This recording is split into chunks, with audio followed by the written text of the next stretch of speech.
Ya, Bismillah. Assalamualaikum warahmatullahi wabarakatuh. Selamat malam teman-teman semua. Selamat datang di webinar kali ini. Terima kasih sudah meluangkan waktunya untuk hadir di webinar ini. Sudah larut malam tapi cukup banyak ya yang ikut, ada 130 lebih. Semoga nanti ini yang ikut menjadi calon-calon Flutter developernya handalnya Indonesia nanti. Amin. Oke, kita perkenalan dulu ya, karena kata pepatah kalau tak kenal maka kenalan.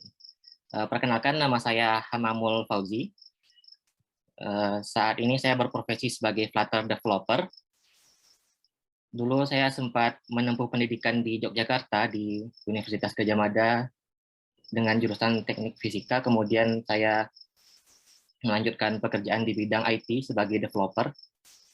Untuk developer ini saya memulai karir di sekitar tahun 2019, kemudian memulai di Flutter-nya di 2019 akhir. Nah, sudah ada beberapa aplikasi sebenarnya yang sudah saya buat. Ada yang bersifat publik dan juga ada yang bersifat internal perusahaan. Oke, mungkin sekian ya kalau perkenalan. Oh ya, untuk ini, kalau saya asalnya dari Sumatera Barat, tanah datar. Mungkin tadi saya lihat ada yang dari Batu Sangkar, itu nanti mungkin kalau ada pengen konsultasi nanti bisa lanjut, dan juga teman-teman yang lain kalau emang ada yang mau ditanyakan ataupun konsultasi bisa ditanyakan langsung di sini, ataupun nanti bisa tanya ke LinkedIn saya ataupun juga ke sosial media dan juga WhatsApp saya. Saya juga ada di dalam grup webinar Flutter yang WhatsApp. Oke, kita langsung masuk ke materi kita, yaitu bagaimana cara menjadi Flutter developer yang profesional. Nah, di sini kita mulai sedikit perkenalan dulu ya. Mungkin di sini emang ada yang sudah memulai ataupun juga sudah ada yang punya project, tapi mungkin ada yang memang baru kenal gitu. Jadi kita sedikit kenalan lagi dengan Flutter. Nah, terkait Flutter ini ada sebuah survei dari Stack Overflow yang memberikan informasi kalau Flutter ini merupakan most loved framework. Jadi ini Flutter merupakan framework yang paling dicintai yang paling disukai oleh developer pada tahun 2021. Tidak hanya 2021, tapi juga tahun-tahun sebelumnya dia menempati peringkat kedua. Atau juga bisa dikatakan untuk hybrid development, dia merupakan peringkat yang pertama. Karena di sini kita tidak melihat saingan-saingannya di bagian yang section most loved framework ini. Kemudian untuk dukungannya, pada awalnya kan Flutter cuma untuk hybrid development, yaitu Android dan iOS. Kemudian pada tahun 2020, itu rilis stable untuk web, sehingga sudah mendukung untuk web juga, dan kemarin sekitar di Flutter 2.8 itu sudah rilis stable untuk desktop Windows. Nah, kalau saya lihat di roadmap-nya itu, pada tahun ini tim Flutter sedang berusaha untuk membuat rilis stable-nya untuk Mac OS dan Linux. Sehingga kalau kita menyebutkan Flutter itu sekarang dia merupakan framework cross-platform, yang artinya dia bisa membuat banyak aplikasi dengan satu code base. Untuk popularitasnya dari awal terbit sampai dia saat ini itu terus mengalami kenaikan ya, hingga dia menggeser sang juara bertahan yang sudah cukup lama digunakan oleh perusahaan-perusahaan dan juga developer lain, karena memang ada beberapa hal yang ditemukan di Flutter ini dan juga tidak dapat didapatkan di framework yang lain, sehingga untuk mencapai popularitasnya Flutter memang cukup cepat ya, hanya sekitar 4 tahun sampai sekarang jika dihitung dari rilis stable pertamanya. Hal ini juga didukung oleh tren pencariannya Flutter. Ini kalau kita lihat Flutter itu yang warna merah grafiknya dan juga barnya itu. Jadi tren pencariannya itu dari Google Trends itu selalu meningkat setiap tahun. Atau di sini mungkin ada sedikit penurunan, tapi dia mengalami peningkatan. Jika dibandingkan dengan pendahulunya, dia sudah berada di atasnya ya untuk sekarang. Meskipun secara total overall masih banyak, karena pada saat Flutter diluncurkan, sang pendahulunya itu memang sudah berada di puncak. Kemudian kalau dari si Stack Overflow survey tadi, kita bisa lihat di sini Flutter sudah mengejar framework yang dahulunya itu digunakan untuk hybrid development. Sekarang dia hanya berbeda sekitar 1% untuk adopsinya. Dan semoga nanti di tahun depannya makin banyak lagi, sehingga demand-nya akan terus naik dan pekerjaan untuk Flutter juga semakin terbuka lebar. Nah, ada satu juga diagram yang menarik di sini. Kalau kita lihat sebuah diagram ini menunjukkan representasi dari developer-developer lain yang saat ini bekerja dengan suatu framework tertentu, kemudian dia berharap untuk pindah ke framework yang lain. Kalau untuk hybrid di sini kan ada Cordova atau React Native. Di sini saya ambil contoh React Native, dia menunjukkan kalau ada sekitar 2.000 responden yang mengikuti survei ini, yang mereka menggunakan React Native, mereka ingin berharap bekerja dengan menggunakan Flutter. Berarti teman-teman yang ada di sini sudah berada on track, di track yang tepat. Hanya tinggal mendalami lagi bagaimana cara menjadi ahli dan profesional di bidang ini. Oke, kita langsung lanjut ke inti materi kita, yaitu tentang bagaimana cara belajar Flutter. Nah, cara belajar Flutter ini mungkin akan lebih mudah jika kita tahu apa tujuan kita dan kemana kita akan mengarahkannya. Semisal seperti kalau teman-teman pengen pergi ke mall atau ke pasar gitu, jadi teman-teman harus tahu rute mana yang dilewati dan rute tersebut bagaimana dengan perbandingannya yang lain. Kalau di sini saya mengambil namanya Flutter Roadmap. Jadi apa saja yang harus teman-teman tempuh agar teman-teman bisa menjadi ahli di Flutter development ini. Untuk roadmap-nya saya ini simpulkan jadi beberapa bagian, meskipun ini mungkin ada beberapa hal lain yang memang tidak tercakup, tapi nanti akan ada penjelasan detailnya lagi. Yang pertama itu terkait dengan bahasa Dart-nya, karena Flutter menggunakan Dart sebagai bahasa utama. Jadi di sini saya menulis sebagai tour bahasa Dart. Jadi kita berkunjung ke berbagai topik terkait dengan Dart itu sendiri. Mungkin ini mulai dari bagaimana cara debugging-nya ataupun data tipenya, dan juga penerapan-penerapan lain yang sangat-sangat basic di bahasa Dart. Kalau teman-teman sudah pernah mencoba bahasa lain, mungkin bagian ini hanya penyesuaian sintaksnya saja yang berbeda. Kemudian setelah paham apa saja bahasa Dart, selanjutnya masuk ke bagian topik dasar. Topik dasar ini lebih terkait ke Flutter-nya itu sendiri, mulai dari instalasi, terus dilanjutkan dengan widget, karena di Flutter itu semuanya widget kan ya. Lalu apa itu stateless, apa itu stateful, dilanjutkan dengan penggunaan UI-nya, dilanjutkan juga dengan navigasinya. Jadi itu benar-benar fundamental agar teman-teman bisa membuat sebuah aplikasi. Kemudian setelah paham dua ini, kita lanjut ke praktek gitu. Karena teori terus mungkin agak bosan ya. Ini teori gunanya buat apa gitu. Kita lanjut ke get your hand dirty with UI. Jadi teman-teman itu harus langsung praktek dengan menggunakan UI-nya. Udah paham Dart-nya, udah paham fundamentalnya, saatnya kita praktek menggunakan desain UI-nya. Desainnya itu mungkin bisa ide sendiri ataupun ngambil di Dribble kemudian dibuat.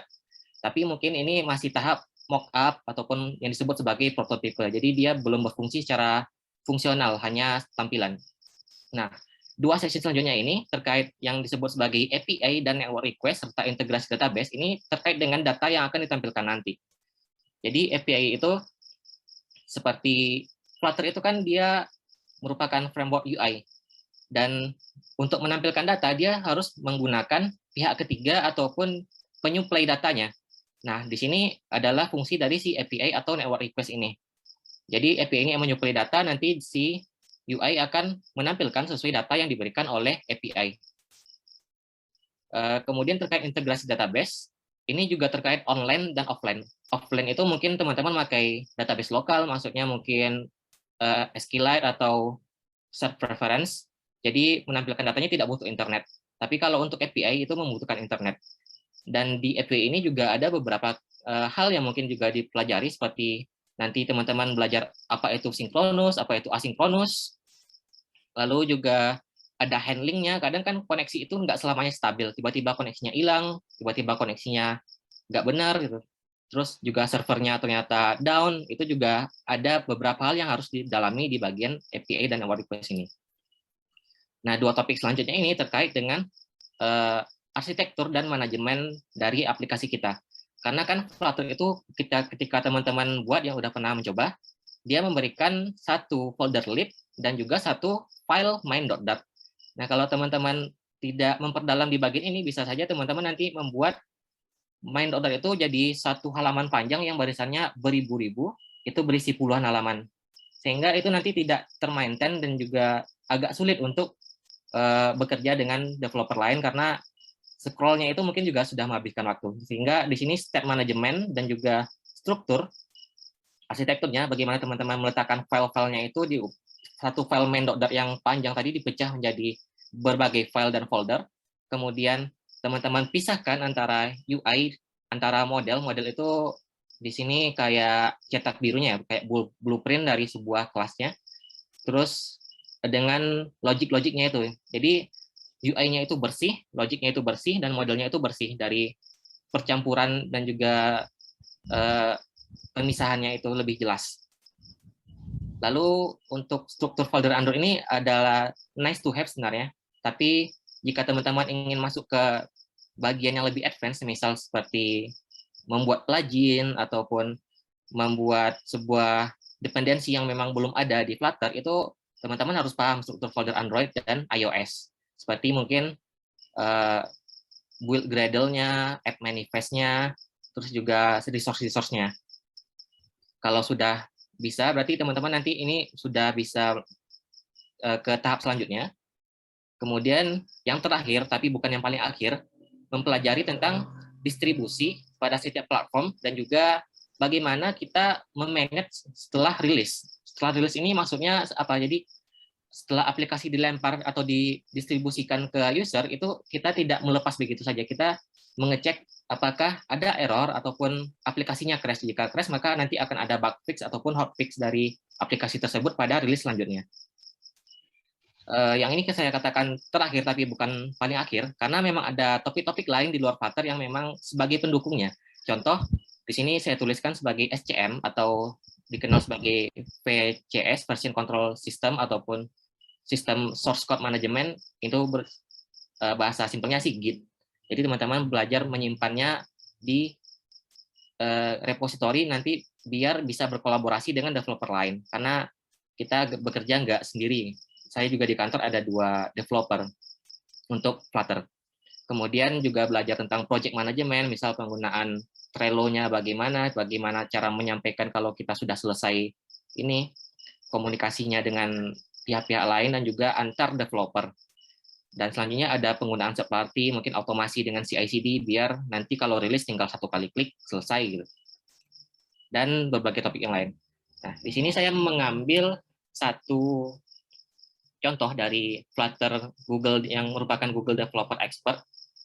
Namanya kalau teman-teman tahu itu saya ambil dari Tadas Petra, dia merupakan salah satu tempat saya belajar untuk GetX, salah satu dependensinya. Karena memang itu ada pro dan kontra di situ. Mungkin kalau teman-teman yang udah mencoba blog, mencoba provider, itu akan tahu apa yang dibahas di situ. Nah, si Tadas Petra ini dia memberikan roadmap menjadi 4 bagian. Hampir sama sebenarnya, cuma lebih detail. Yang pertama itu Dart Length Tour. Dart Length Tour itu isinya ya yang tadi, ada variabel, ada data tipe, ada fungsi, ada cara penggunaan operator, ada control flow, ada if else-nya, di situ ada for loop-nya, kemudian ada juga OOP dan juga sinkron serta sinkronusnya. Selanjutnya setelah paham Dart-nya, kita lanjut ke beginner. Ini yang start with basics tadi atau fundamental. Jadi teman-teman belajar dulu tentang apa itu stateless, apa itu stateful, apa itu widget, widgetnya ada apa aja, kemudian bagaimana cara mengubah ataupun mengupdate layar dengan menggunakan set step ya, bawaannya dari si Flutter tanpa menggunakan dependensi lain. Kemudian juga bagaimana interaksi dengan user menggunakan user input dan forms, kemudian debugging. Di sini juga ada API call, karena API call itu nanti bisa ada error seperti yang saya sampaikan tadi. Dia bisa aja koneksinya hilang atau servernya down, jadi harus bisa error handling, jadi aplikasinya nggak tiba-tiba crash, nggak tiba-tiba loading terus-menerus, terus usernya malah force close, itu nanti bisa jadi laporan di Crashlytics-nya nanti. Kemudian juga termasuk ke database integrasi, termasuk yang ini juga ya, yang offline, menggunakan SQLite ataupun Hive yang sekarang yang cukup populer, dan juga server-server yang lama. Nah, di sini topik terakhirnya itu menggunakan navigasi. Untuk Flutter kan ada 2 navigasi sekarang yang sejak rilis web. Jadi Flutter 1 itu sebenarnya jika aplikasi teman-teman tidak cukup rumit, itu cukup dengan Flutter 1. Tapi jika nanti mungkin pengen build 3 sekaligus, bisa mentarget Android, iOS, dan web sekaligus, nanti bisa menggunakan yang Navigator 2. Itu topik untuk beginner. Kemudian lanjut ke topik intermediate. Nah, di intermediate ini sebenarnya masih berkaitan dengan sebelumnya, cuma dia ada di tahap yang the next level-nya lah. Itu terkait dengan cara penulisannya, bagaimana kita berkomunikasi antar developer dari kode. Jadi kodenya itu nggak cuma kode doang ya, ada konvensi-konvensi di situ, misal cara bikin nama variabelnya gimana, cara bikin konstantanya itu gimana, dan juga mengikuti stylenya si Flutter. Karena kita sebagai developer punya panduan ya. Nanti kalau teman-teman yang baru tahu kalau ada panduannya, ternyata di Flutter bisa dicari namanya Dart Effective Style. Nah, lanjut ke bagian responsive design. Responsive design ini lebih ke bagaimana aplikasi itu menyesuaikan layar, karena user itu kita nggak tahu kan layarnya itu ada apa aja, ada size-nya ada berapa aja, dan mungkin ada yang besar, ada yang kecil. Jadi aplikasi ini harus bisa responsif. Nah, kemudian kalau teman-teman masuk ke bagian yang non-mobile, ada namanya adaptif. Itu harus dibedakan yang responsif dan juga adaptif. Adaptif itu bagaimana behavior di setiap platformnya. Sedangkan responsif itu bagaimana dia berperilaku dengan layar-layar yang berbeda. Jika sudah bisa, lanjut ke bagian state management beserta project dan strukturnya. State management di sini dituliskan value notifier dan inherited widget. Itu merupakan bawaan dari Flutter. Tapi kalau teman-teman mungkin pengen lebih gampang, bisa yang make it easier with packages. Misal kayak provider, ada block, ada get it, ada banyak, pokoknya itu teman-teman bisa mencocoki mana yang sesuai dengan stylenya teman-teman di sini.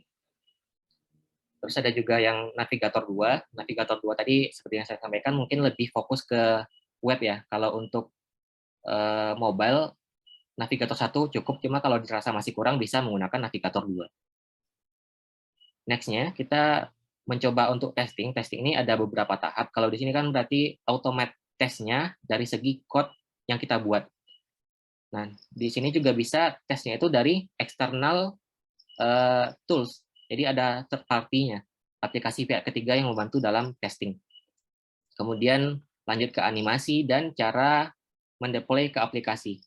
Setelah di-deploy, mungkin kita itu kegiatan rutin ya, jadi sarankan mencoba untuk yang namanya CI/CD, biar kegiatan rutin itu gampang dilakukan dan tidak menghabiskan banyak waktu.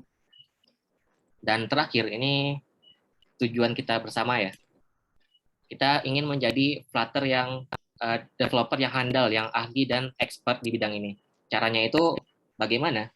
Caranya itu dengan teman-teman menerapkan semua ilmu yang telah didapatkan dari section-section sebelumnya itu, dari roadmap-nya itu, kemudian membuat project, entah itu project-nya dari kantor, ataupun pribadi, ataupun memang ada klien yang meminta, sambil menerapkan best practice. Nah, best practice ini nanti yang akan mempengaruhi tingkat keahliannya teman-teman juga.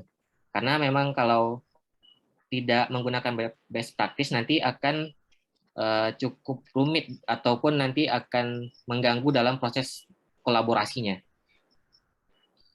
Lalu pada saat teman-teman mencoba, itu pasti akan ada kendala, pasti itu.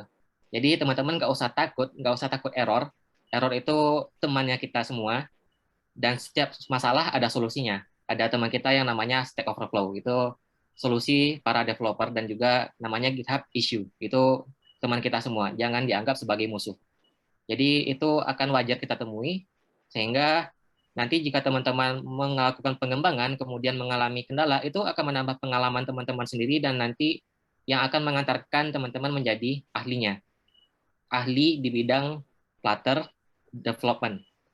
Nah, dan terakhir, setelah kita diakui mungkin oleh orang sekitar kita dan diri kita sudah merasa cukup expert di Flutter, tujuan kita bersama dan tujuan saya sendiri juga selanjutnya adalah mencoba untuk menjadi Google Developer Expert, karena Flutter ini produknya Google ya, yang open source. Jadi jika kita mendapatkan pengakuan dari yang penciptanya, mungkin itu akan menjadi sebuah reward tersendiri bagi kita dan juga kita akan memberikan kontribusi yang lebih besar nantinya. Itu terkait roadmap. Kemudian apa saja sih yang teman perlukan untuk memulai belajar dari awal hingga menjadi expert nanti? Yang pasti hardware-nya ya, hardware-nya berupa laptop ataupun PC. Kemudian kalau tidak ada mungkin bisa ikut juga saran apa cerita-cerita yang beredar, mungkin ikut di warnet ataupun pinjam laptopnya orang tua ataupun kakak, kemudian diinstal, nanti di weekend belajar sendiri di situ. Itu cukup eh, menarik perhatian orang juga ya, cerita seperti itu. Kemudian selain hardware ada juga faktor non teknisnya seperti kemauan belajar. Kemauan belajar ini motivasi utama sih sebenarnya.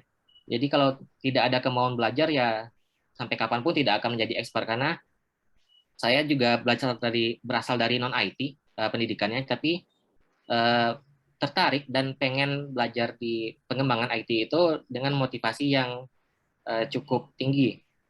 Berbeda halnya mungkin dengan orang-orang non IT ataupun bahkan orang IT sendiri yang memang tidak punya kemauan di IT, itu tidak akan pernah mencapai level yang ahli di bidang IT, apalagi di bidang Flutter yang memang spesifik. Kemudian saya tambahkan dua, di sini bukan sebagai pematah semangat, tapi sebagai pemicu semangat, karena memang saya pernah mengadakan webinar di sana mengatakan memang bahasa Inggris itu sulit gitu. Sebenarnya teman-teman harus mengganti mindset. Bahasa Inggris itu adalah sebuah kebutuhan dan teman-teman harus bisa, dan saya pun harus bisa dalam bahasa Inggris. Karena bahasa Inggris kalau teman-teman cek Flutter itu sintaksnya menggunakan bahasa Inggris, if, else gitu. Container, ada list view itu bahasa Inggris. Jadi kalau sudah tahu terminologinya, menggunakannya akan lebih mudah. Kemudian juga kemampuan searching ini untuk problem solving. Jadi seperti tadi kita kalau kata Alan Perlis itu tidak ada cara untuk membuat aplikasi yang error free. Hanya ada dua cara membuat aplikasi menulis program yang bebas dari error, tapi hanya cara ketiga yang bekerja. Berarti dua cara ini tidak akan pernah berhasil. Yang artinya tidak akan pernah teman-teman membuat aplikasi yang bebas dari error pada saat ditulis. Pasti ada errornya, dan itu harus dihadapi dan harus dicari solusinya. Disinilah fungsi dari problem solving untuk searching ini. Nah, searching ini dia juga berkaitan dengan kemampuan bahasa Inggris.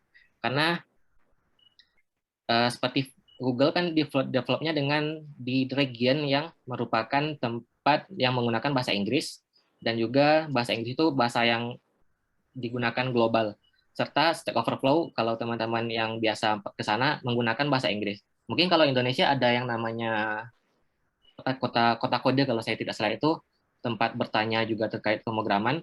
Cuma kalau di situ tidak ada, pasti solusi akhirnya kita ke GitHub issue ataupun ke Stack Overflow. Itu pasti dibutuhkan kemampuan bahasa Inggris. Jadi teman-teman juga selain mempelajari Flutter, juga harus menyediakan waktunya untuk melanjutkan meningkatkan kemampuan bahasa Inggrisnya. Perlahan nggak apa, pasif nggak apa.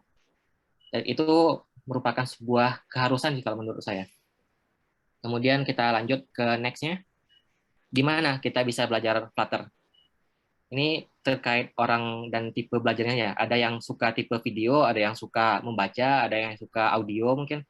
Kalau basis video seperti yang kita semua tahu, kita bisa belajar di YouTube channel gitu yang gratis ataupun dari Flutter-nya langsung. Kan Flutter ada Flutter Decode, ada widget of the week-nya, ada penjelasan-penjelasan tentang bagaimana cara kerja Flutter itu sendiri. Kemudian juga ada di tempat yang online learning platform, seperti kalau bahasa Inggris sekitar ada apa ya, Udemy, ada Coursera, kemudian ada juga tempat yang lain, yang Indonesia juga ada banyak sekarang. Teman-teman tinggal memilih sebenarnya. Kemudian juga basis bacaan, teman-teman bisa ke codebook-nya Flutter, ada yang Kotlab-nya Google, bisa ke Medium, bisa ke Cloud Skill Boost Google. Ini namanya dulu Quick Lab, sekarang udah berganti. Itu juga ada event-event gratisnya. Kemudian juga bisa pakai buku.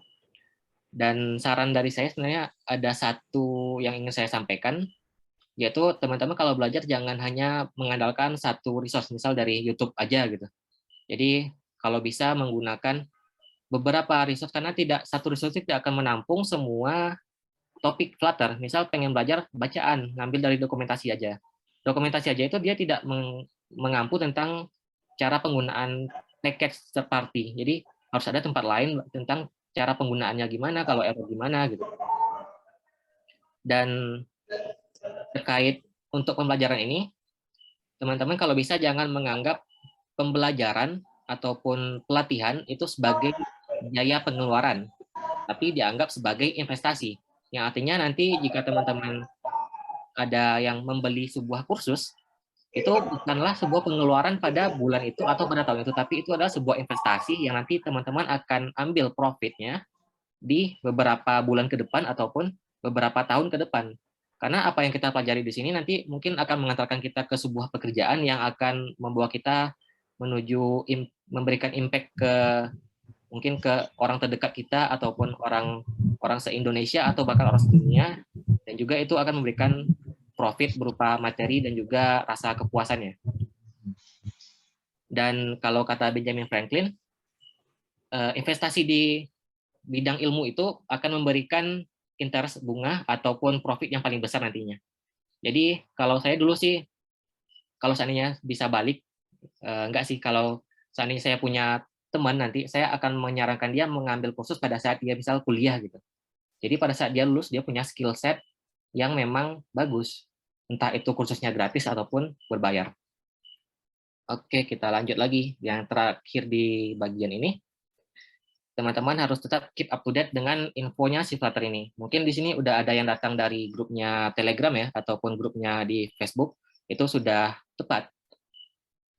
Yang perlu dilakukan selanjutnya itu adalah mengikuti yang officialnya Flutter.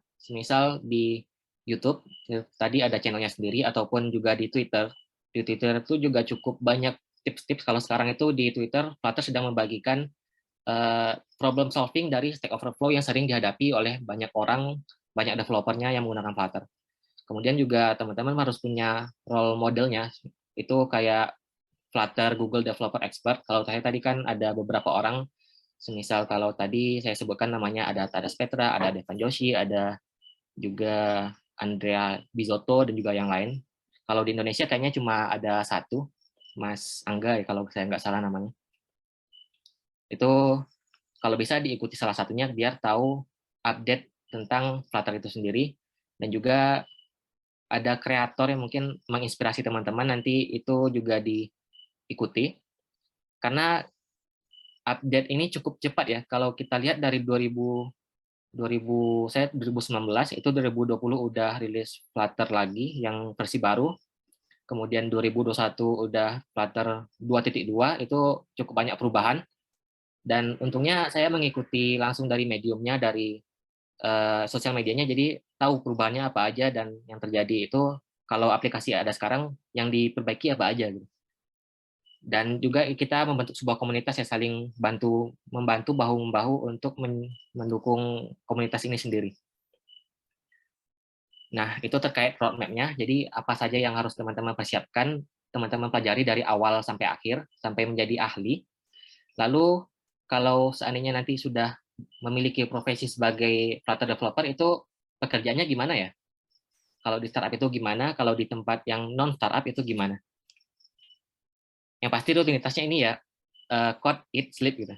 Jadi kita membuat kode, kemudian kita menguji aplikasinya, entah itu dengan otomatis ataupun dengan code ataupun dengan manual. Kemudian dilanjutkan dengan mendistribusikan aplikasi yang sudah kita buat tadi. Karena kalau aplikasi kita sudah dibuat tidak didistribusikan, berarti kan ibaratnya itu R&D, research and die, jadi hanya berakhir di bagian riset. Kemudian tidak dilanjutkan ke distribusi dengan mengakuisisi pengguna. Ini bagian pekerjaan yang teknis. Kalau non teknisnya cukup banyak sih sebenarnya. Ada yang koordinasi meeting, ada yang riset, ada yang bug fix juga. Kemudian kita monitoring aplikasi, ada checking per pekan, checking rutin, checking per bulan aplikasinya biar aplikasi itu bebas dari bug. Kalau workflow, jadi di saat kita kerja itu, kan kita berkolaborasi dengan orang lain, dengan tim lain, dengan developer lain. Nah, workflow itu biasanya dimulai dari bikin dokumennya dulu. Jadi ada tim ataupun user yang memberikan requirement-nya apa aja, dia pengen bikin aplikasi apa, dan fiturnya apa aja, serta desainnya gimana. Nah, di sini ada pemberian atau penyampaian dokumennya kepada kita, itu biasanya formatnya ya dokumen, mungkin ada Excel, ada PowerPoint-nya, ada dokumen docs-nya.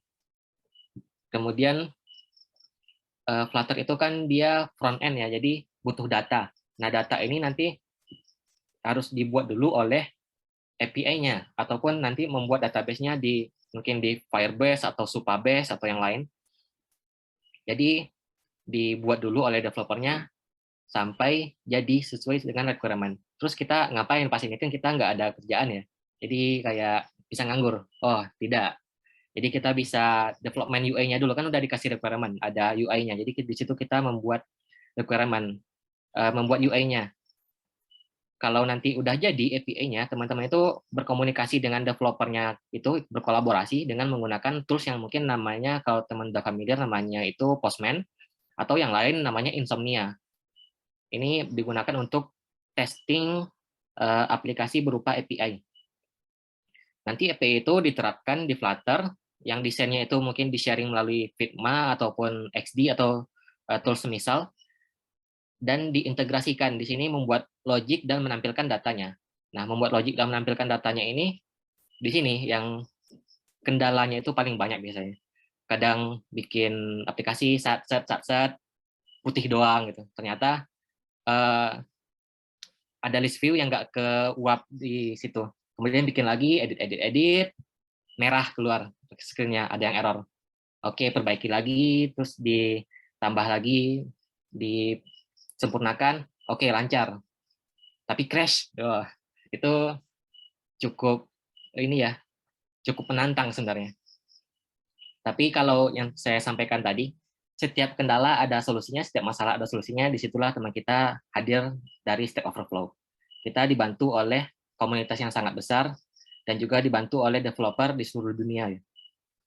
Jadi kembali lagi tadi ada support skills yang teman-teman butuhkan di sini. Kemudian kalau udah jadi, kita lanjut ke bagian QA. QA ini bisa lewat test tool automate, jadi dia otomatis. Kita tinggal bikin script ataupun dengan manual.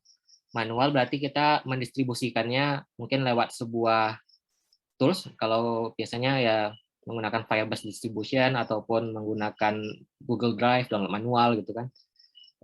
Di situ dites, mungkin ada tim yang ngetesnya, dia menganggap sebagai user beneran, dites gitu. Kalau ada revisi berarti nanti development lagi, revisi, kemudian diperbaiki, dan akhirnya kalau udah benar-benar aman, dirilis, dan kemudian dimasukkan ke store-nya, entah itu sebagai aplikasi baru ataupun sebagai aplikasi update. Dan selanjutnya kalau udah dimasukkan di situ, kita harus memonitoring aplikasi kita. Jangan sampai aplikasinya itu sering crash atau sering error, itu mungkin penggunanya nanti akan kabur. Jadi kita juga harus menjaga pengguna kita. Nah, contohnya di sini penerapan workflow ya. Di sini ada tim-tim terkait. Ini tim UI di sana udah bikin aplikasi seperti gambar ini, seperti desain ini. Kemudian desain ini diberikan ke timnya developer, lalu dibuatkan datanya, ini data namanya dapat dari mana, data Ruby ini dapat dari mana, data kemudian ini latihan soalnya dapat dari mana, itu dibuat, kemudian disampaikan, dan Flutter developer itu mewujudkannya jadi menjadi sebuah aplikasi. Meskipun kadang aplikasinya itu agak susah ya, kalau di sini kayak ada yang lebih ya ini, ikat kepalanya itu kalau teman-teman nyoba menggunakan yang namanya stack, itu menggabungkan stack dengan fungsional, itu saling bertentangan. Jadi di situ juga butuh banyak explore ya, biar sesuai dengan aplikasi desain yang diberikan. Nah, kalau udah jadi tinggal rilis gitu. Itu terkait yang kerjanya. Kalau nanti ada yang ingin ditanyakan, langsung aja ke kolom komentar ya. Selanjutnya tentang portofolio. Apa saja yang teman-teman persiapkan kalau ingin membuat portofolio? Yang pertama, pastikan teman-teman menggunakan aplikasi atau framework-nya itu yang versi terbaru. Karena kalau tidak versi terbaru, mungkin seminggu sebelumnya teman-teman membuat aplikasi, kemudian ada tiba-tiba Flutter mengumumkan update, dan hari weekend-nya teman-teman ada wawancara mungkin dengan HR atau apa gitu, dengan user, terus hari Jumat teman-teman update gitu. Nah, itu kan kayak belum pasti yang baru ya. Jadi kalau kalau bisa, kalau emang udah tahu kemungkinan rilis, dibuat dulu rancangannya, nanti kalau udah rilis baru dibikin ininya, skeletonnya. Kalau memang kita nggak tahu tiba-tiba update-nya kapan, karena kadang kan memang seperti itu ya, mereka timnya emang kalau udah stabil rilis. Nah, tiba-tiba kita bikin aplikasi, terus diupdate, ternyata broken gitu aplikasinya. Jadi teman-teman harus memastikan dulu versinya yang terbaru sebelum membuat aplikasi ataupun saat mendistribusikannya itu ke pihak-pihak developer lain ataupun untuk sebuah demo. Kemudian pastikan juga menggunakan sebuah arsitektur. Arsitektur ini ya tadi untuk memisahkan logic dengan UI, kemudian juga untuk memastikan foldernya itu mudah dibaca, mudah dicari, dan juga nanti pembagiannya itu enak. Lanjut ke bagian yang keempat, itu ada yang namanya maintainable code. Jadi pastikan yang tadi kalau teman-teman membuat dalam satu file panjang itu diubah jadi beberapa arsitektur.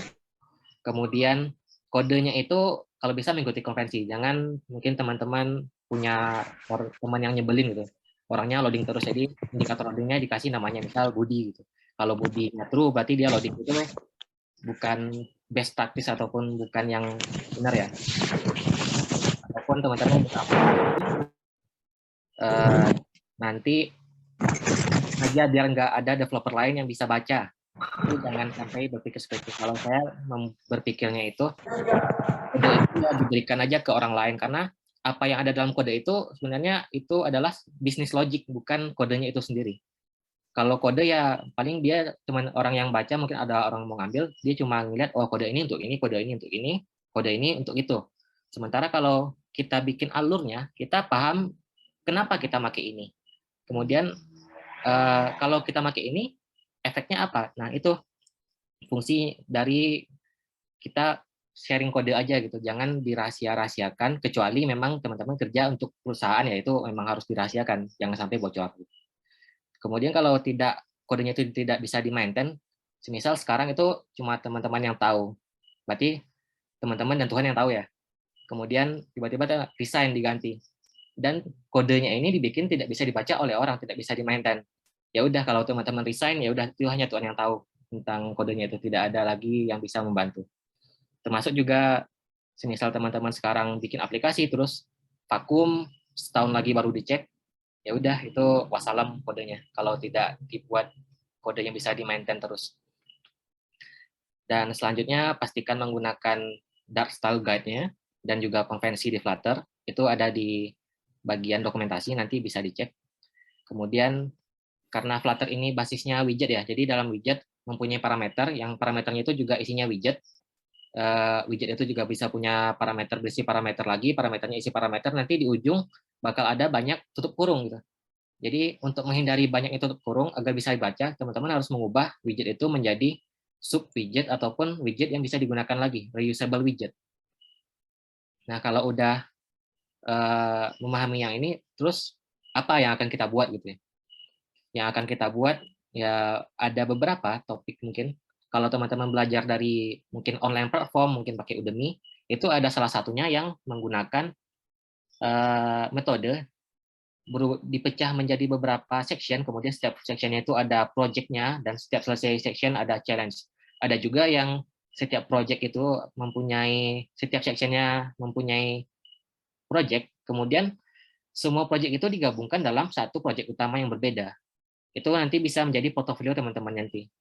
Entah itu tadi ya, entah kursusnya itu gratis ataupun berbayar.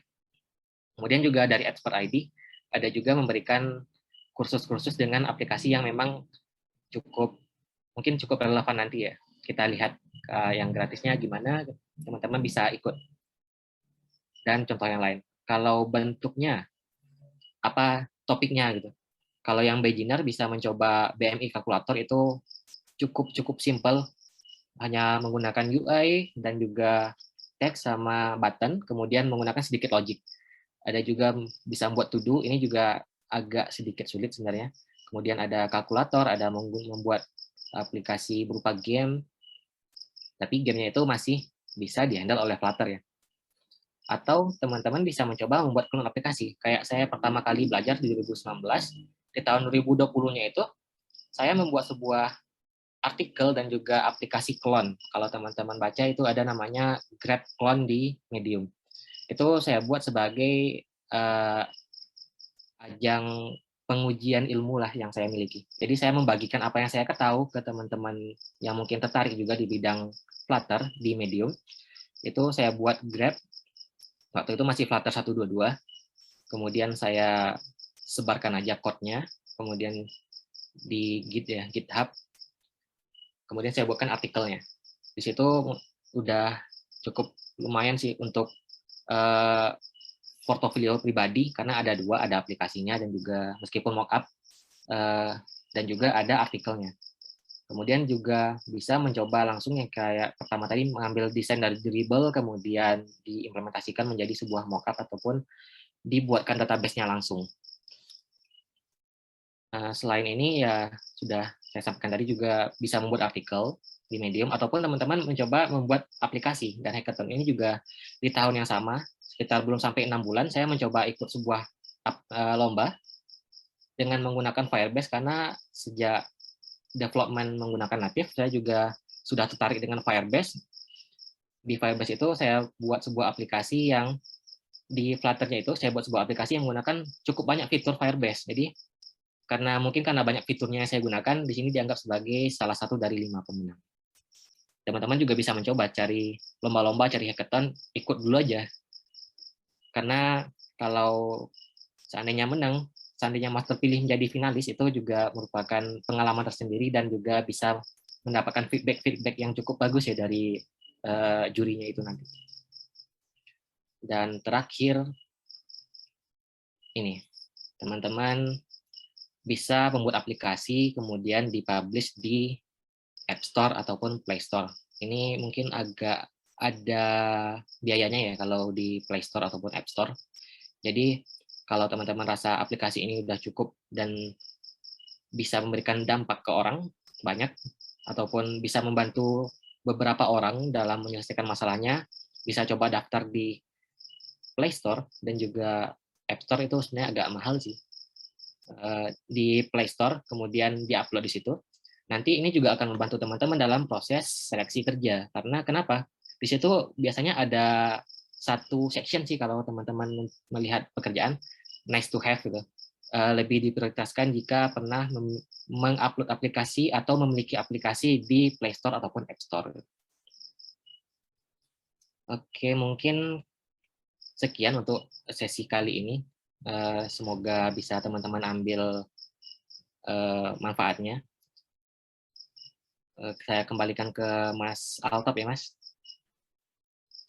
Oke, siap. Terima kasih banyak Mas Samamul atas materinya. Luar biasa sekali, teman-teman. Banyak banget materi yang atau ilmu-ilmu yang sudah kita dapatin dari Mas Samamul, mulai dari roadmap ya. Ada roadmap tadi dijelaskan oleh Mas Imul, gimana sih roadmap seorang Flutter developer, mulai dari belajar apa, sampai akhir. Kemudian tadi juga udah dijelasin nih, workflow seorang Flutter developer itu seperti apa, gimana sebuah produk atau sebuah aplikasi itu terbentuk.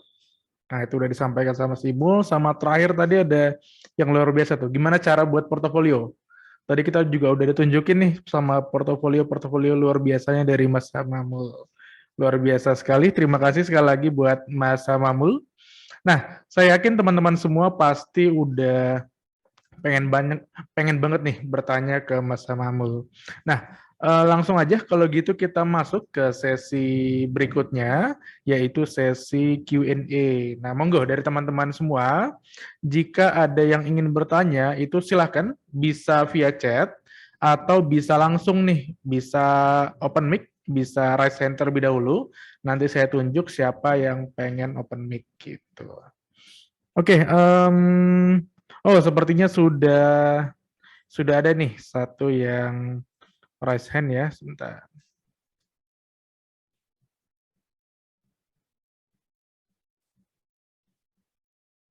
Oke, kita mulai dari yang pertama, Seka Galih Ramadan. Nah, silakan.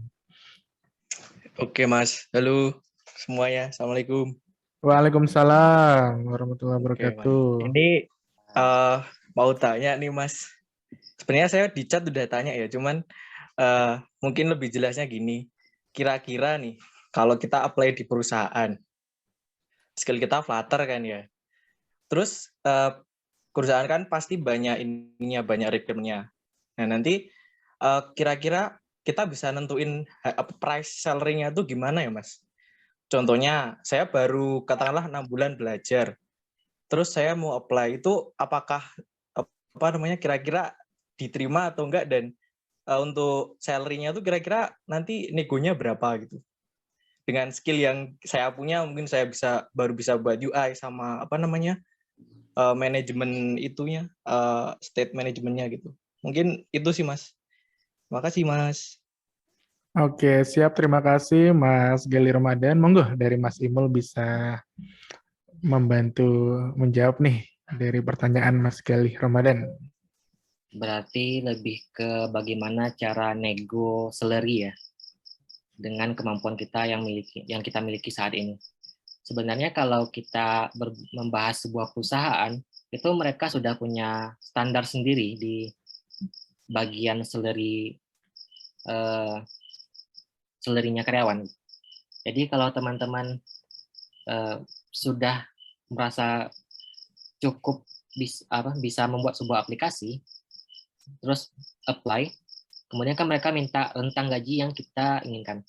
Itu teman-teman mungkin kalau dulu itu bisa melihat pertama itu kayak UMR-nya sana itu berapa, kita kalau seandainya ke sana kita butuh minimal berapa gitu, dan kita pengen saving berapa. Kalau masalah kemampuan sih menurut saya selama di ACC dengan kemampuan seperti itu kita bisa tetap belajar sambil kerja dan mencari angkanya itu saya nggak bisa ngasih angka pasti ya, karena tiap perusahaan punya standar yang berbeda mungkin untuk penggajian karyawan.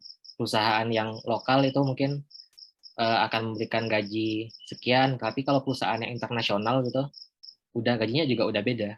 Jadi itu juga termasuk risetnya teman-teman, melihat mungkin cari di Jobstreet lihat di daerah itu gaji Flutternya ada berapa gitu, rentangnya berapa. Teman-teman ambil aja di rentang yang memang cukup banyak di situ ataupun meannya, rata-ratanya, terus kemudian cocok nggak sama teman-teman dengan segitu di tempat itu. Meskipun sekarang ada banyak yang remote ya, bisa dari rumah, nggak usah langsung ke sana, jadi tidak bergantung ke UMR juga sih. Tapi ya kalau dari saya, pertama riset dulu di daerah itu ataupun dengan startup yang sama ataupun perusahaan yang sama, dia memberikan gaji berapa, kemudian teman-teman bisa ajukan pada angka tersebut untuk status yang masih entry level. Mungkin begitu. Semoga menjawab ya. Oke, siap. Terima kasih banyak Mas Samamul atas jawabannya. Oh iya, teman-teman, sebelum kita lanjut lagi nih ke sesi Q&A, buat yang udah raise hand, itu oke. Nanti setelah ini kita lanjut lagi. Nah, sebelum itu saya pengen nyampein sebuah info nih ke teman-teman semua. Ini info yang luar biasa nih. Nih saya udah gregetan pengen nyampein ini. Gitu ya. Saya coba izin share screen lagi.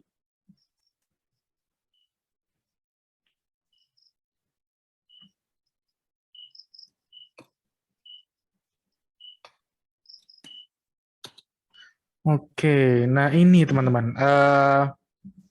Tadi kan di awal ini ya, di awal tadi saya udah jelasin dikit, nanti setelah sesi webinar ini teman-teman akan mendapatkan beberapa hal dari expert tadi. Yang pertama sertifikat, yang kedua voucher bootcamp, sama yang ketiga voucher kelas fundamental Flutter. Nah, saya pengen ngomongin yang kedua tentang bootcamp. Jadi, nah ini kebetulan di expert.id kita mulai bulan depan, mulai awal April, itu akan mengadakan sebuah bootcamp, teman-teman. Jadi, bootcamp ini akan diadakan selama 1 bulan full dengan judul Bootcamp Flutter Development. Nah, jadi bootcamp ini cocok banget nanti buat teman-teman yang memang benar-benar pengen banget untuk mendalami seputar Flutter, atau pengen nanti misal setelah lulus, misal kalau ada teman-teman yang masih sekolah atau masih kuliah, setelah lulus pengen jadi Flutter developer, itu cocok banget, boleh banget teman-teman nanti bisa ikut di bootcamp-nya ini, karena nanti ini bootcamp benar-benar sangat intensif. Kita selama 1 bulan full bakal adakan mentoring setiap minggu. Setiap minggu akan ada mentoring, kemudian akan ada sesi belajarnya di setiap hari. Kemudian nanti teman-teman di sini juga bakal dapat portofolio. Akan ada 2 aplikasi yang luar biasa yang bakal kita develop bareng-bareng di sini. Jadi ini sangat-sangat bisa dibilang cocok banget buat teman-teman yang benar-benar pengen menjadi seorang Flutter developer.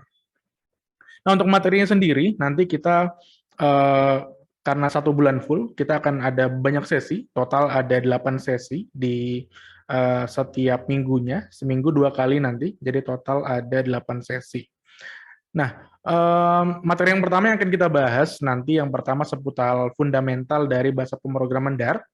Di situ nanti teman-teman bakal belajar seputar Dart ya, Dart basic, mulai dari fungsi print hello world, kemudian variabel, operator, loop, function, tipe data, list, dan lain-lain. Itu banyak banget nanti kita belajar seputar bahasa pemrograman Dart. Karena memang bahasa Dart ini yang bakal kita gunakan di framework Flutter nanti. Nah, setelah fundamental udah kita dapat nih, nah baru kita lanjut lagi ke step berikutnya, yaitu terkait object-oriented programming. Di sesi ini nanti teman-teman bakal lebih dalam lagi mendalami bahasa pemrograman Dart, mulai dari class, object, field, method, constructor, inheritance, parameter, semua nanti bakal kita bahas di sesi yang kedua ini. Nah, kemudian lanjut lagi, setelah kita udah paham nih seputar bahasa pemrograman Dart, dari Dart dasar sampai OOP, nah kita mulai masuk nih ke Flutter nanti. Di Flutter kita bakal mempelajari banyak hal juga, mulai dari fundamentalnya, kemudian kita masuk ke widget, nanti bakal banyak banget widget-widget yang bakal kita gunakan, sampai ke navigation. Nanti kita bakal gimana sih cara pindah dari satu halaman ke halaman lain, gimana cara membuat sebuah input-output di dalam aplikasi, gimana menggunakan berbagai widget yang disediakan sama Flutter, itu semua kita bahas di sesi ini. Nah, setelah kita udah paham nih sesi fundamental dari Flutter, kita lanjut ke state management. Ini sangat penting, terutama kita sebagai Flutter developer.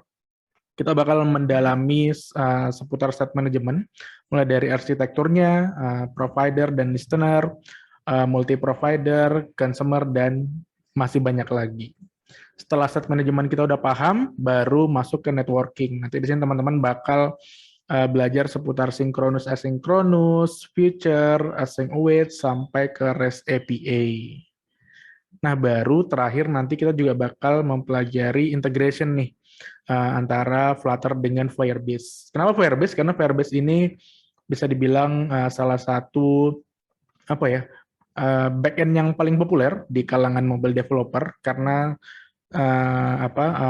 mulai dari kemudahannya sampai fasilitas yang ditawarkan itu banyak banget di Firebase. Ya, nanti kita akan berlatih gimana caranya kita menghubungkan aplikasi kita ke Firebase, mulai dari fungsi login, pakai authentication, kemudian fungsi chatting pakai Cloud Firestore, fungsi database pakai storage, sampai fungsi notifikasi, push notification menggunakan FCM. Itu semua bakal kita pelajari di bootcamp ini. Nah, setelah kita udah buat nih portofolio yang tadi udah kita buat, udah kita pelajari, teman-teman di bootcamp ini bakal mendapatkan fasilitas yang luar biasa. Jadi teman-teman bakal difasilitasi untuk mengupload aplikasi yang sudah teman-teman buat. Gitu. Jadi nanti kan teman-teman bakal buat aplikasi nih, Nah, setelah buat terus ngapain gitu. Nah, di Expert ini kita bakal bantu teman-teman untuk publish aplikasinya. Jadi teman-teman nggak perlu khawatir harus buat akun dulu di Play Store, tuh nggak perlu. Nanti teman-teman bisa langsung mengupload saja aplikasi yang teman-teman sudah selesaikan di bootcamp ini di Play Store. Gitu. Nah, itu sih seputar informasi bootcamp yang bakal kami adakan mulai awal April nanti. Jadi buat teman-teman yang penasaran terkait program ini, monggo banget, silahkan banget bisa menghubungi Mas Naufal yang menjadi fasilitator di grup WA kita ya. Nanti silahkan teman-teman PM aja atau bisa tanya langsung di grup gitu. Oh ya, terkait grupnya juga teman-teman nanti boleh banget bisa tanya-tanya apapun di dalam grup WA-nya nanti. Bisa tanya seputar program ini ataupun seputar Flutter development. Gitu. Oke, saya kira itu untuk sekedar informasi terkait bootcamp-nya. Kalau gitu kita lanjut lagi ya ke sesi Q&A. Sebentar. Oke. Nah, tadi udah ada yang raise hand lagi nih, tapi kita gantian deh. Tadi yang raise hand udah, berarti sekarang kita yang via chat terlebih dahulu. Saya bacakan untuk yang chat. Oke teman-teman, ini nggak apa-apa ya, kita sampai malam nggak apa-apa ya, kan namanya belajar tuh nggak mengenal waktu ya, luar biasa. Ya, sampai malam nggak apa-apa. Kamila Denny sampai, kalau teman-teman ada yang mau ditanyakan lagi, monggo silakan tanyakan. Kita mulai dari pertanyaan kedua. Dari Sumpena. Mas Hamamul, bagaimana cara menginstal Flutter tanpa Android Studio di OS Windows? Nah, monggo Mas Hamamul. Oke, Mas. Ini Mas atau Mbak ya, Sumpena. Cukup menarik ya sebenarnya topik bagaimana cara install Android Studio Flutter tanpa Android Studio di OS Windows. Kalau pengen tanpa Android Studio itu sebenarnya si Flutter cuma butuh JDK-nya aja ya, JDK-nya si Java itu. Jadi kalau saya nggak salah nanti harus install JDK-nya dulu, kemudian di pad-nya disesuaikan. Untuk misalkan butuh Java Home sama ada beberapa pad yang dibutuhkan, kemudian baru dimasukkan Flutter, diinstal Flutter-nya di Windows-nya. Kalau dulu saya pernah di Linux sih, tanpa untuk proses CI/CD gitu. Jadi saya menginstal Flutter itu tanpa menggunakan Android Studio. Nah, saya juga kurang tahu sih motivasinya nggak mau install Android Studio, apakah karena berat atau mungkin nggak mau laptopnya panas karena Java gitu ya. Tapi kalau pengen gampang ya langsung Android Studio gitu. Untuk caranya mungkin nanti saya kasih linknya, kalau masnya ada di grup nanti saya sharekan di grup untuk cara penginstalan. Oke, semoga menjawab ya. Oke, siap. Terima kasih Mas Hamamul. Kita lanjut lagi ke pertanyaan berikutnya dari Rafif. Dalam Flutter kita belajar asinkronus juga kah sama seperti React? Nah, ini tadi udah di spoiler dikit nih. Nah, iya. Mas Hamamul. Oke, Mas Rafif. Iya betul Mas, kita belajar asinkronus juga di Flutter karena Flutter itu udah support ya. Kalau kita bilang bahasa PHP yang di bawah 8 mungkin nggak support asinkronus, semuanya sinkronus. Tapi si Dart ini dia sudah support asinkronus dari awal, dari sejak Flutter ini dirilis. Jadi termasuk dalam roadmap tadi ya, harus dipelajari juga asinkronusnya. Untuk prinsipnya saya kira sama, jadi dia akan menjalankan perintah dengan cara di skip dulu, dia lanjut ke line berikutnya, kemudian kita harus menambahkan sebuah callback ataupun di Flutter itu pakai syntax then gitu ya selanjutnya, ataupun nanti setelah selesai pakai finally. Mungkin itu ya, semoga memberikan jawaban. Oke, siap. Oke. Menarik Mas Hamamul. Berarti memang kita bakal belajar ya asinkronus nanti di Flutter. Ya, betul, Oke, Mas. siap. Kita lanjut lagi. Kalau gitu ini ada raise hand ya. Aku pengen ke raise hand lagi deh. Dari Mas siapa ini? Mas Cassianus Calvinus. Sorry, saya kurang tahu ya Mas apa Mbak ya. Cassianus Calvinus Enduru. Monggo, Iya, apakah Pak. hadir? Oh iya, Hadir. siap. Monggo, Mas. Selamat malam, Pak. Terima kasih sebelumnya sudah mau berbagi ilmu dengan kami. Siap, terima kasih Perkenalkan, kembali. saya Cassianus Calvin Senduru, saya dari Batam. Izin bertanya, Pak. Jika kita membuat sebuah aplikasi Android menggunakan Flutter ini, jadi di mana aplikasi yang sudah kita buat ini, kita hubungkan dia ke salah satu aplikasi yang sudah jadi, itu bisa nggak, Pak? Kayak contohnya Instagram lah ya, terus dia bisa terhubung ke Facebook gitu. Itu kalau kita pakai Flutter bisa nggak, Pak? Oke. Siap, menarik Mas Calvinus sendiri. Monggo, Mas Hamamul. Oke, terima kasih Mas Calvinus. Terhubung, misal kalau dari Instagram terhubung ke tadi apa? Ke Facebook ya? Ke Facebook, iya. Ke Facebook, kalau itu kan sebenarnya sistemnya aplikasi ya itu. Jadi kalau masuknya datanya itu saling masuk, itu butuh bukan di ini sih, sebenarnya lebih ke bagian API-nya itu. Apakah API-nya itu mensupport untuk menyinkronkan data dari satu aplikasi ke aplikasi lain. Kalau mungkin masuknya kita kayak pembayaran ya, misal dari aplikasi, contohnya apa ya? Kalau teman-teman punya Bayu ataupun ya Bayu contohnya mungkin ya, di situ kan bisa beli pulsa. Dari pulsa itu pengen buka ke Gojek gitu. Kalau buka gitu sih pasti bisa, tapi mungkin tadi maksudnya lebih ke bagaimana menyinkronkan data antar dua aplikasi ya. Itu lebih ke ini Enggak, sih. Pak. Maksudnya sama juga sih itu kayak pembayaran gitu juga, Pak. Oh, jadi betul ya tadi yang pembayaran. Itu bisa. Jadi namanya kalau pakai Firebase itu namanya dynamic link. Coba nanti dicek ya, Mas Calvinus. Namanya dynamic link. Nanti itu kita bisa mengatur ketika link itu dibuka dia ke arah mana, ke aplikasi mana, ataupun nanti kita bisa mendefinisikan, kan setiap aplikasi Android punya ini ya, punya package ID. Nanti kita tinggal package ID pakai sebuah package-nya Flutter namanya URL launcher kalau nggak salah. Ya, URL launcher ya. Nanti itu dia bisa buka aplikasi lain.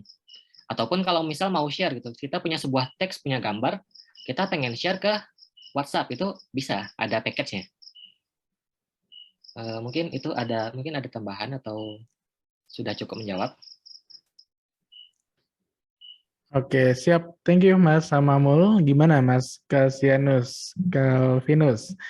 Jadi tadi memang ini ya, bisa dibilang bisa terhubung ya sebenarnya, tinggal gimana nanti metode cara ngehubungin antar aplikasi itu. Gitu. Semoga menjawab Mas Cassianus. Kita lanjut lagi nih ke pertanyaan berikutnya. Siapa ya?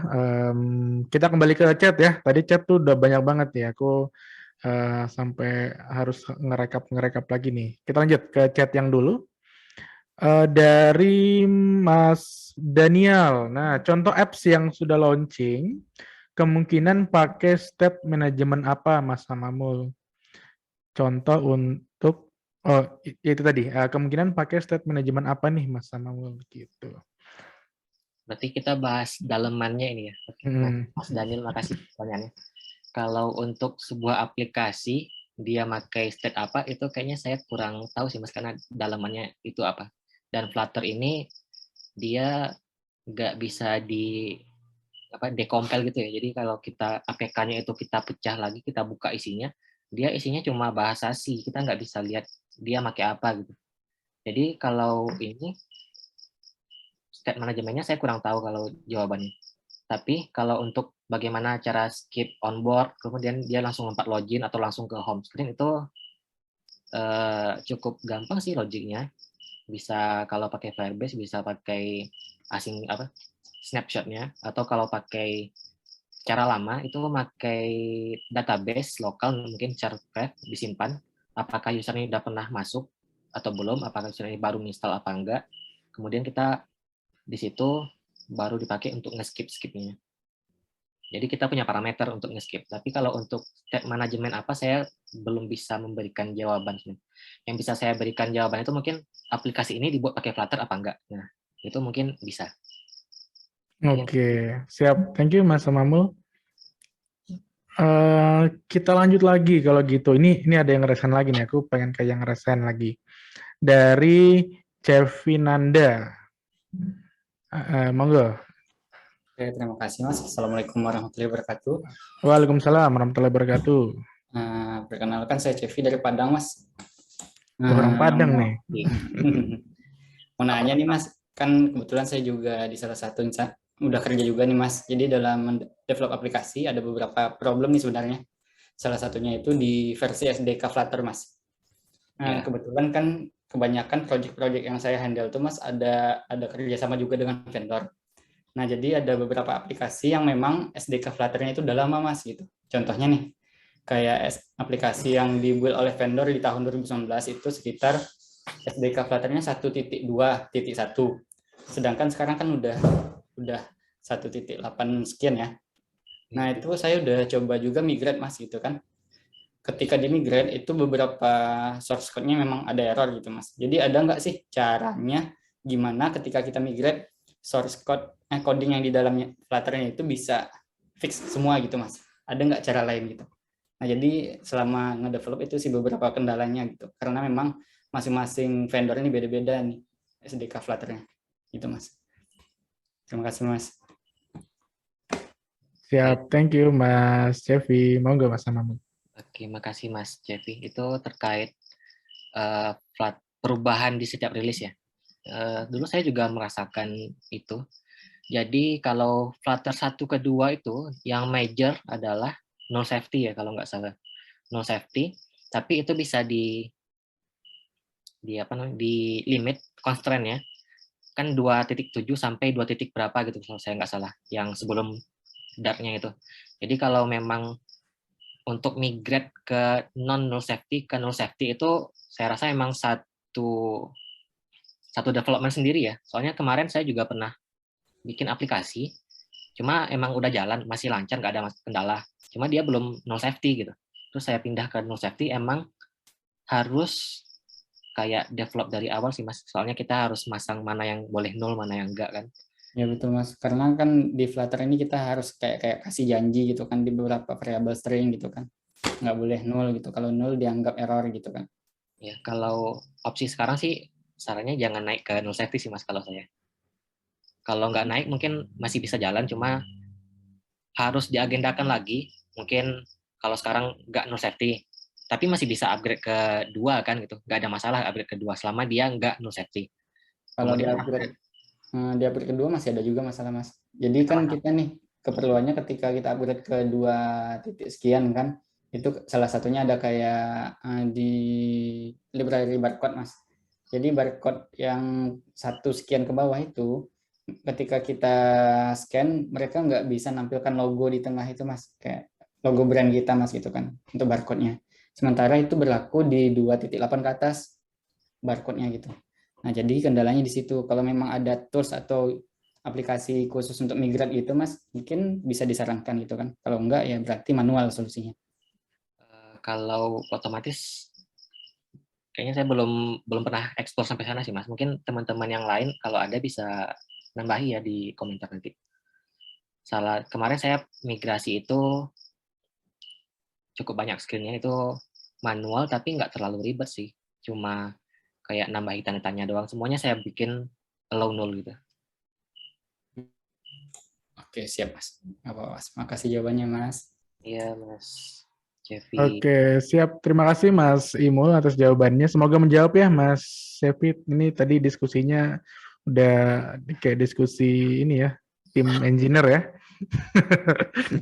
Oke, kita lanjut lagi ke pertanyaan berikutnya. Ini ada pertanyaan menarik nih, Mas Mamul. Dari Mas Ilham.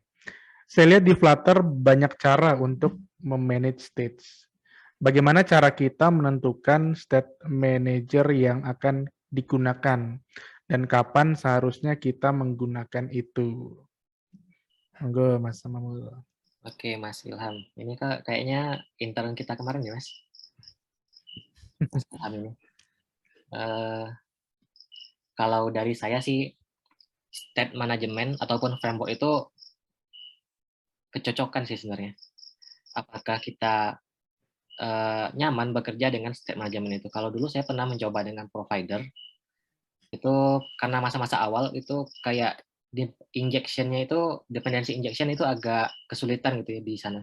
Sehingga saya pindah ke state management lain. Nah, di situ saya mencoba yang namanya GetX. GetX ini sebenarnya gampang sih, cuma dia terlalu overkill. Jadi masih perlu bagaimana mendapatkan yang cocok dengan kita, yang memudahkan kita bekerja.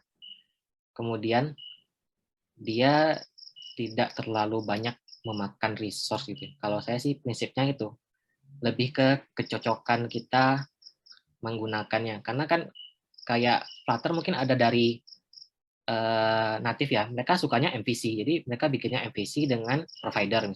Kemudian ada juga yang dari React Native, mereka udah terbiasa pakai Redux.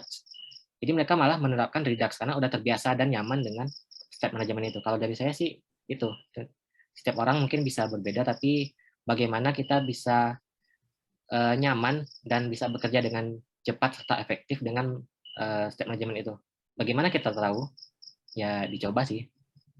Atau tanya-tanya ke yang pernah. Kalau saya sampai saat ini untuk kalau nggak mempertimbangkan yang overkill tadi ya, masih pakai GetX dan provider. Meskipun kalau tadi ada yang nanya, yang populer apa? Yang populer itu pertama kalau nggak salah provider ya, karena dia resmi dari si Flutter. Terus yang kedua blog. Blog ini karena dia sistemnya kayak apa snapshotnya gitu. Jadi bisa update kapanpun ketika kita nambahi data ke situ.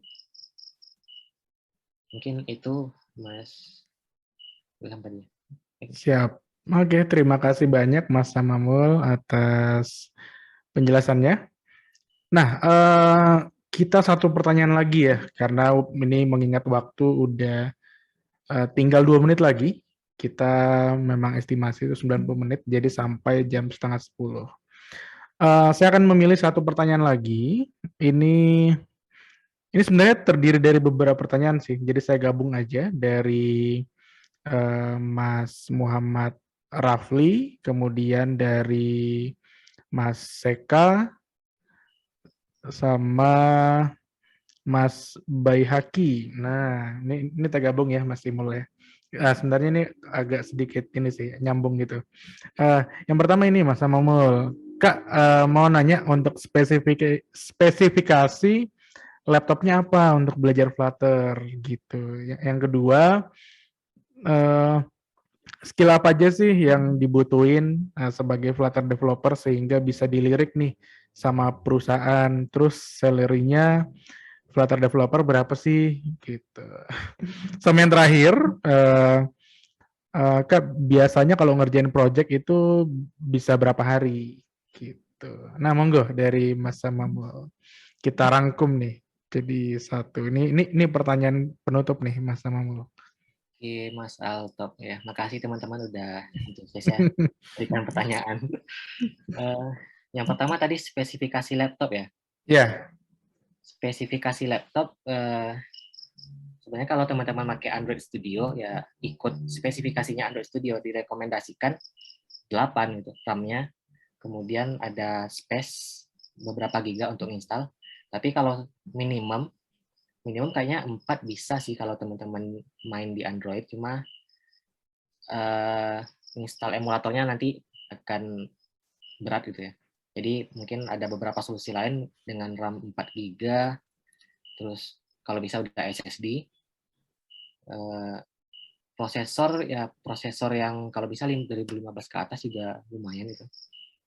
Punya saya yang Windows itu 2011 saya upgrade 8 pakai SSD, itu udah kenceng sih pakai Flutter. Meskipun nggak pakai ini ya, pakai emulator, makanya real device. Jadi kita nyambungin langsung HP kita untuk debugging. Untuk spesifikasi tadi tergantung mau pakai Android Studio apa enggak. Tadi kan ada pertanyaan bisa nginstal sama Android Studio enggak gitu. Kalau pakai Android Studio berarti kita ngikut requirement-nya si Android Studio. Gitu mungkin jawabannya. Selanjutnya apa tadi ya, Mas? Skill yang dibutuhin nih, Mas sama Mul, sehingga bisa dilirik perusahaan sama salary-nya biasanya berapa sih? Skill yang dibutuhkan. Nah, skill yang dibutuhkan itu yang pasti ini ya, membuat aplikasi dengan menggunakan slicing UI. Jadi kita bisa mengconvert desain menjadi UI-nya Flutter. Kemudian kita bisa menerapkan API atau network request. Lalu kita juga bisa membuat code-nya tadi yang bisa di-maintain mengikuti konvensi. Terus apalagi kayaknya bisa, kalau bisa sih pengalamannya tadi. Bisa pernah mengupload ke store-nya. Dan juga mungkin beberapa ada yang minta pernah bisa Firebase gitu ya, tergantung perusahaan, atau bisa mengintegrasikan fitur chat, itu tergantung perusahaan apa yang dilamar. Jadi bisa aja tiap perusahaan beda, tapi basicnya itu pasti bisa slicing UI, kemudian bisa menerapkan API network request, serta memakai state management yang baik, kayak modularnya gimana. Mungkin itu. Selanjutnya tadi salary ya. Salary bergantung perusahaan sih kalau saya. Kadang kalau saya lihat di perusahaan digital dari BUMN sekarang itu dia bisa ngasih sekitar 7 kayaknya. Saya punya teman di beberapa perusahaan, meskipun dia mungkin bukan di Flutter-nya, tapi dia memang di sisi digitalnya dengan pengalaman mungkin yang masih entry level ya. 7 itu mungkin bisa, tapi kalau standar mungkin teman-teman masuk software house sekitar Jakarta dan Bekasi gitu, atau yang memang dia kayak mintanya programmer, itu ya paling di atas UMR dikit lah. Jadi teman-teman harus pandai juga melihat perusahaan. Kalau bisa dapat luar, saya dulu pernah dapat luar itu dapatnya tadi lebih dari 7 untuk nilainya. Cuma kalau di luar nanti nggak dapat dia benefit kayak BPJS, karena kan di luar nggak ada BPJS. Atau mungkin mereka mengasih insentif gitu ya. Kalau saya kemarin nggak dapat, cuma dapat gaji pokok doang dari perusahaan yang luar itu. Mungkin sekian ya kalau untuk masalah angka. Oke, siap. Terakhir ini masih mau tadi, berapa hari biasa kalau mengerjakan satu project Flutter? Berapa hari gitu ya? Ini jawabannya tergantung juga sih ya. Tergantung apakah API-nya ready, apakah desainnya ready, apakah semua yang kita butuhkan udah ada gitu. Jadi kalau API-nya udah jadi, kita berarti tinggal bikin ya. Bikin dari desain. Desainnya juga ada berapa halaman gitu. Kalau halamannya dikit, ya lebih cepat. Mungkin cuma ada halaman login, halaman register, halaman splash screen, halaman home, sama ada 4 tab mungkin ya. Kalau 4 tab untuk UI doang ya, saya bisa, kalau sekarang dengan kemampuan yang udah sekitar 2,5 tahun lebih, itu 1-2 hari jadilah.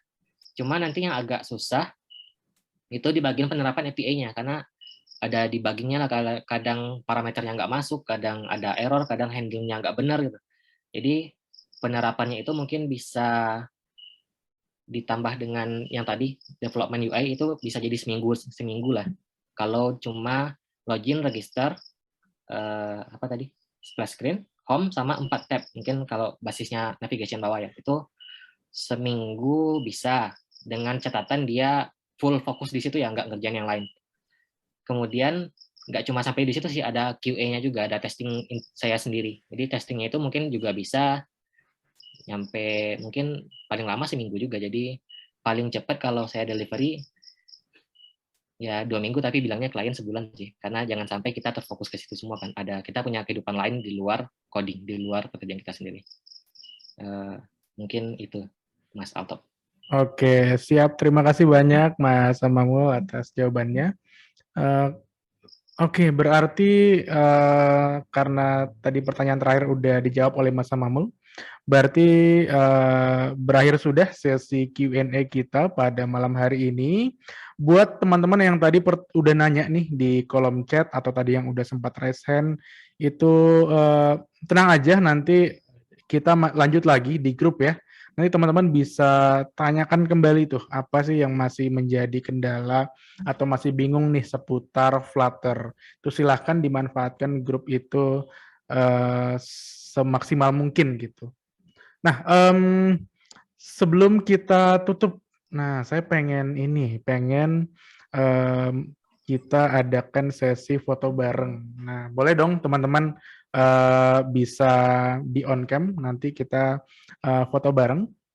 Semoga nanti setelah sesi webinar ini kita, siapa tahu nih, nanti kita bisa berpartner bareng, bisa kerja bareng, atau bisa proyekan bareng. Nah gitu, nanti kita saling kenalan nih di grup. Silahkan nanti teman-teman bisa kenalan satu sama lain. Kalau ada punya project itu monggo, nanti misal teman-teman butuh bantuan, itu boleh banget bisa saling berkolaborasi gitu. Oke ya, saya lihat udah banyak nih yang udah on cam. Oke, nah, wah luar biasa, mantap. Nih kita malam-malam masih belajar nih. Ini saya yakin semangat dari teman-teman ini luar biasa nih untuk belajar. Oke, udah banyak nih yang on cam. Saya hitung ya. 3, 2, 1. Oke, kita lanjut lagi sebentar di slide yang kedua. 3, 2, 1. Oke, siap. Oke, mantap, luar biasa.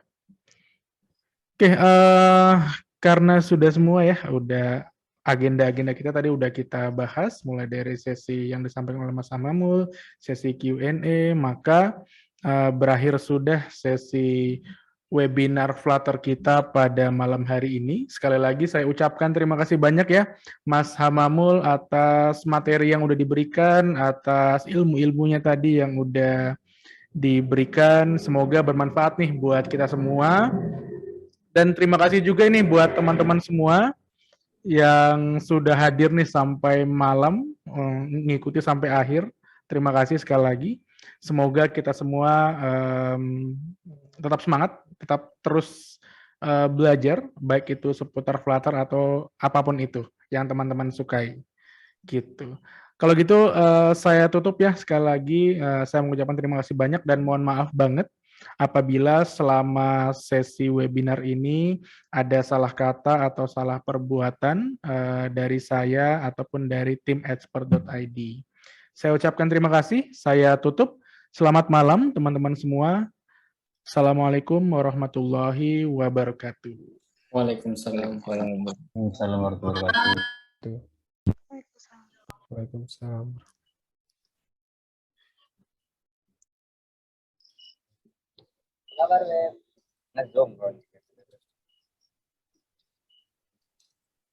Terima kasih.